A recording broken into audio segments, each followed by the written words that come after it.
It's worse than we thought. I'm your host, Steve Van Metre, and thanks for joining me today. In our lead story today, the banking system is in free fall as deposits leave in record numbers.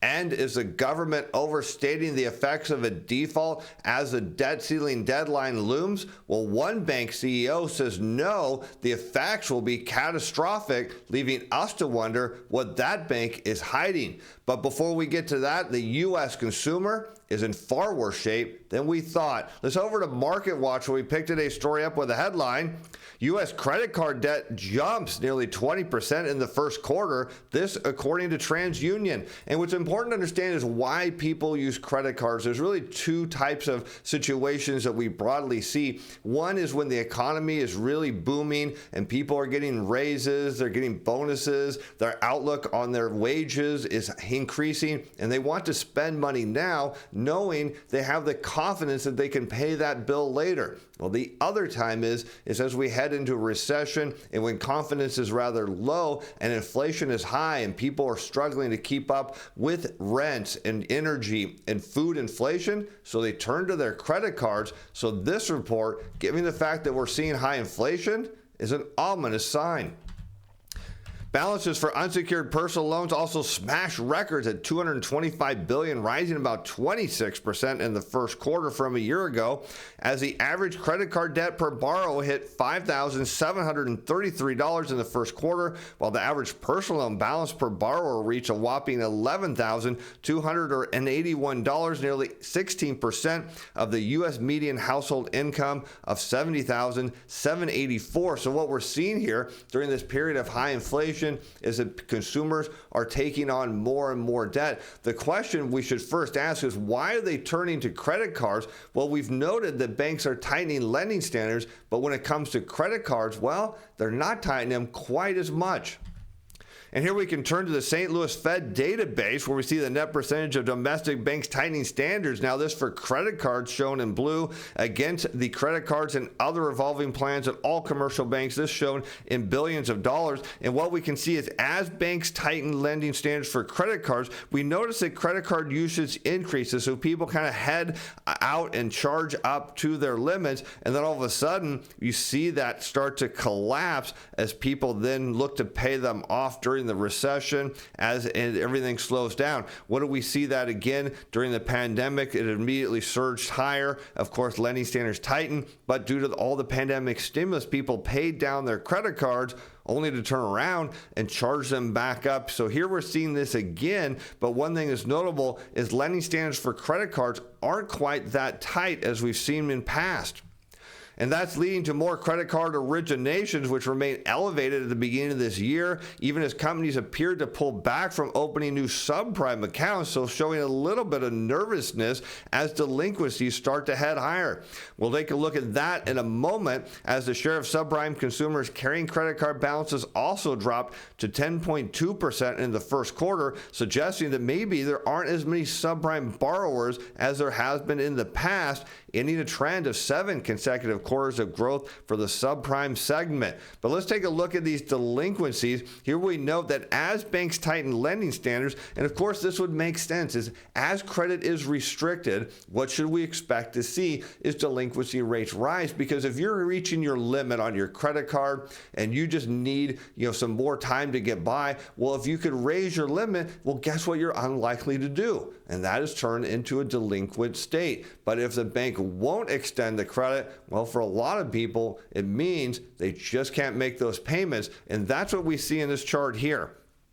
As, of course, lending standards tighten, delinquencies rates rise, and then all of a sudden delinquency rates start to come down as, of course, banks eventually they're tightening on net here, but not as much. But usually coming out of a recession, we notice that people, of course, their debts are getting discharged, and that means delinquencies rates tend to follow, particularly as they head back into the workforce. We're seeing that turn up again now. So it makes sense that we would see that, but what's really is going to be a problem now is what we're seeing with credit card balances and interest rates, because interest rates have soared, making this kind of debt more expensive. Now, when we think about the broad macro economy, we talk about demand on this show, and one thing that's going to be an issue, particularly with discretionary demand, is when people have to pay more of their income to service their debt, that leaves less money out for discretionary goods and services, thus supporting what we are seeing in the data, that we're facing a broad slowdown. But one thing that's notable is we look to the weekly data, this now from the Federal Reserve, which shows that credit card usage this last week actually plummeted. Here you can see consumer loans and credit cards and other revolving plans at all commercial banks. This is in a change, a weekly change in billions of dollars. We see a huge drop here. Now, what I want you to notice that usually, of course, this line is noisy. It moves up and down. That's normal. But you'll notice it fairly moves along across a trend. And then as you get in near a recession, it starts to have these large oscillations and then big declines. And you can see it kind of rose up here following the pandemic as consumers took on more and more credit card debt once they got confident that the economy was allegedly going to rebound. And now all of a sudden we're seeing these same large oscillations, but notably we're seeing them to the downside, suggesting that something indeed, as we know, is wrong in the economy. And for that, we can look right over to the banks, because what we're seeing is a continued free fall in the banking system. Deposits are continuing to leave, saying there's massive stress in the system coming, and that is just not a sign that things are getting better. As U.S. bank deposit outflows continue and small bank loans are collapsing. Now, of course, I want you to think about this. If a small bank who uses deposits to lend against is seeing deposit outflow, well, of course, they're going to lend less. And of course, as we know, when banks lend less, there's less money created in the economy, and that then leads to a contraction in money. And then next thing you know, you have a financial crisis. So we're seeing all the things that we should see to suggest that the economy is indeed spiraling down, that we could face, perhaps for the first time, a globally synchronized recession on top of a U.S. banking crisis. As Zero Hedge mentioned, they see here from the recent Fed 8.8 report this on Friday, on a seasonally adjusted basis, the total U.S. commercial bank deposits fell by $13.8 billion, showing deposit outflow is still real. In fact, we can go back now to roughly August of 2021, and we see now bank deposits are back at near that same level. Of course, we can note post-pandemic, as of course all of that fiscal stimulus hit the banks and drove deposits up. Now it's headed the other direction and not showing any signs of slowing down. And even worse, we're seeing it still continue to hit the small domestic chartered banks. Here you can see in this chart, as well as the large banks. And what did we discuss just the other day? What is that overnight reverse repurchase overnight rate that the Fed is charging, or paying, we should say, 5.05%. The word is getting out that, hey, if you have money sitting in these banks and you're not earning a competitive yield, go look around. There's a money market fund somewhere where you can get near that same 5% rate that the Fed is paying because of the haircut the money market funds are charging, and you have it backed by the Federal Reserve, so you know that it's going to be okay. And when that happens, of course, we know deposit flight continues. But on the other side of the ledger, commercial bank lending tumbled $15.7 billion in the week. Now, there's two factors here. Of course, we know that banks are not going to be able to lend when they're seeing deposit flight, but we also note that they've been tightening lending standards, making it more difficult for people to borrow, which is one of the reasons I think people are turning to their credit cards, because you can still get a new card and people still have margin between what their balance is and their limit. Whereas if you go down to the bank and apply for a loan right now, there's a good chance you're going to hear the word no, because of course we know the yield curve is inverted. Banks don't make money when short-term rates are higher than long-term rates, and they don't want to lend. So what we're seeing here makes perfect sense of what the bond market has been telling us all along. And of course, small bank loans we see fell $13.6 billion, which makes perfect sense. And we'll notice here that, of course, we go back to last year, the bank lending was rising, and now all of a sudden we're starting to see these big oscillations, some big declines, followed by kind of a resurgence here, as of course we note that what happened here is the Fed stepped stepped in and the other government agencies and kind of put a band-aid on the situation, giving consumers and banks a little confidence. And then what all of a sudden happens now is we're seeing that downturn again, and this is just the wrong thing to see at the wrong time. And we head over to Nick Timmerus from the Wall Street Journal, says if you exclude large time deposits or CDs over 100,000, deposits have resumed their pre-Silicon Valley Bank downward sloping trend. Of course, what is that suggesting? That of course this means that something else in the banking system is going to break at some point. We're likely to see another bank failure, but I'd love to know what you think. Do you think we're past this, that we've seen the worst of it, or is this just beginning and you're going to see even more of these small and mid-sized regional banks go down? But one thing that shouldn't go down is your trades after you place them, because if you had CTA-Timer Pro, we'll have a full update on this in our Sunday show tomorrow. Well, you could find things based on a computer model, how the computers are traded that are at after a historical overlay are sitting near historic lows. That changes the whole perspective of how you trade when you can start with things that are already low and increase your odds of a positive trade. Check it out. It's $30 a month. Link in the description below.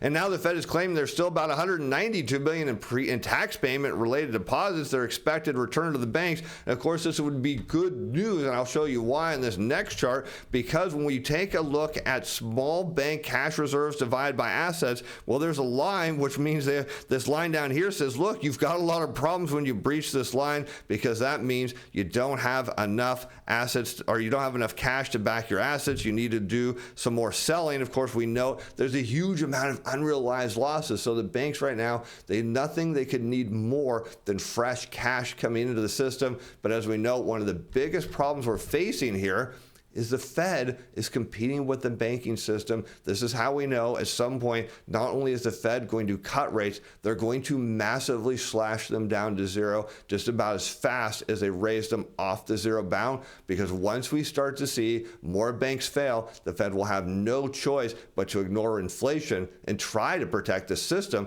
that it allegedly is designed to regulate. Now let's talk about the government here. As we approach the debt ceiling, we continue to hear stories every day about how bad this will be. As I mentioned in the beginning of the show, one bank CEO says it's going to be catastrophic. Question we're going to try to address is, why is he saying that? Because is his bank trying to hide something? Well, we'll make the case right now.